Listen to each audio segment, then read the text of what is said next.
এই গাড়ীখন বিক্ৰি কৰা হ'ব মাত্ৰ ৭০,০০০ টকাত। গাড়ীখন বিক্ৰি কৰা হ'ব মাত্ৰ ৭০,০০০ টকাত। গাড়ীখন আজি হয়তো ৩ বছৰ হোৱা নাই, খাতমা বাকী আছে ৩ বছৰ হোৱাৰ কাৰণে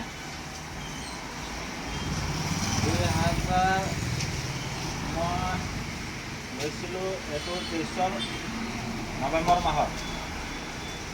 এতিয়া মই বিক্ৰি কৰি দিম ৭০,০০০ টকাত মাত্ৰ। আৰু গাড়ীটো এতিয়ালৈকে টিপটাপ কণ্ডিশ্যন আছে, কালাৰ ধুনীয়া আছে, চাইলাৰ একদম জাকাছ কালাৰ আছে। এতিয়ালৈকে কোনো এটা স্পট লগা নাই, কোনো এটা হেৰি হোৱা নাই, কোনো এটা বস্তু ভাঙা নাই। যেনেকৈ মই লৈছোঁ তেনেকৈ আছে, টিপটাপ কণ্ডিশ্যনত আছে। মোৰ এই গাড়ীখন বিক্ৰি কৰিম মাত্ৰ ৭০,০০০ টকাত।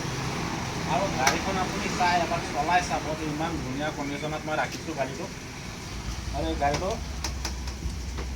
আজিলৈকে এটা মই টায়াৰো চেঞ্জ কৰা নাই, বহুত ধুনীয়াছে ৰাখিছোঁ, যতন কৰি ৰাখিছোঁ। কিন্তু মই গাড়ীটো নুধোঁ, একমাত্ৰ নুধোৱাৰ কাৰণে এনেকুৱা হৈ আছে, লেতেৰা হৈ আছে। মই গাড়ীটো লোৱাৰ পিছত ৪-৫ দিন দিছিলোঁ, তাৰপিছত এদিনো মানে গাড়ীটো ধুই পিনে পালিচ কৰিলে চিকচিকা হৈ যাব। আৰু গাড়ীটো চলিছে, বেছি চলা নাই, ৪৭,০০০ চলিছে।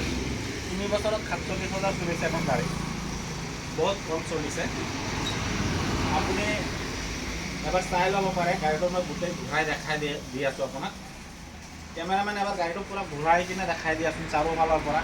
একদম গাড়ীটো চাৰিওফালৰ পৰা দেখাই দিয়া, কোনো এটা স্পট নাই, কোনো এটা হেৰি নাই, বহুত ধুনীয়া কণ্ডিশ্যন হৈ আছে, বহুত ধুনীয়াছে দেখাই দিয়া,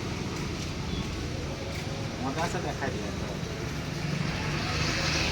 কোনো এটা স্পট নাই, কোনো এটা দাগ লগা নাই আজিলৈকে গাড়ীটো। এইটো চাবিটো অন কৰি দিয়া হৈছে, এয়া চাব মিটাৰত ৪৭,০০০ দেখাব আপোনাক। এয়া চাওক 37,000 চলিছে মাত্ৰ, ইয়াৰ ওপৰত চলা নাই গাড়ীটো। কৈছিলোঁ ধুনীয়া কণ্ডিশ্যনৰ গাড়ী হয়, তো ইয়াত আপুনি মানে কম দামত গাড়ী নাপায়। আৰু ইয়াৰ কথাটো মই লাষ্ট কৈ দিছোঁ আপোনাক, ইয়াৰ এতিয়ালৈকে 7টা ইনষ্টলমেণ্ট বাকী আছে। এই ইনষ্টলমেণ্টকেইটা মই মাৰি দিম, ৭০,০০০ টকাত মই বিক্ৰি কৰি দিম। আৰু যোনে ল'ব তাক মই ইনষ্টলমেণ্ট মাৰি কিনে NOC-টো মই দি দিম, কোনো প্ৰব্লেম নাই। বাকী একো হেৰি নাই, কোনো ফাইন চাইন লগা নাই, খালি বাছ 7টা ইনষ্টলমেণ্ট বাকী আছে, এইটো মই মাৰি NOC-খন দি দিম হাতত। যদি কোনোবাই গাড়ীখন লয়, কণ্টেক্ট নম্বৰ দিয়া হ'ব, কমেণ্ট বক্সত থাকিব বা ওপৰত ডেছক্ৰিপশ্যনত থাকিব কণ্টেক্ট নম্বৰটো। আপোনালোকে কণ্টেক্ট নম্বৰত কল কৰিলেই হ'ল। আৰু আহি এই তেজপুৰ মহাভৈৰৱ থানাৰ ওচৰত আহি গাড়ীখন চাব পাৰিব, সদায় ইয়াতে ৰখা থাকে। এটা কৈ দিয়ক বাছ, মেছেজো কৰিব পাৰে যদি লাগে। ধন্যবাদ। ৰেডি। যদি ভিডিঅ'টো ভাল লাগে এটা ফ'ল' কৰি দিব, আৰু ভিডিঅ'টো শ্বেয়াৰ কৰি দিব, আৰু লাইক কৰি দিব।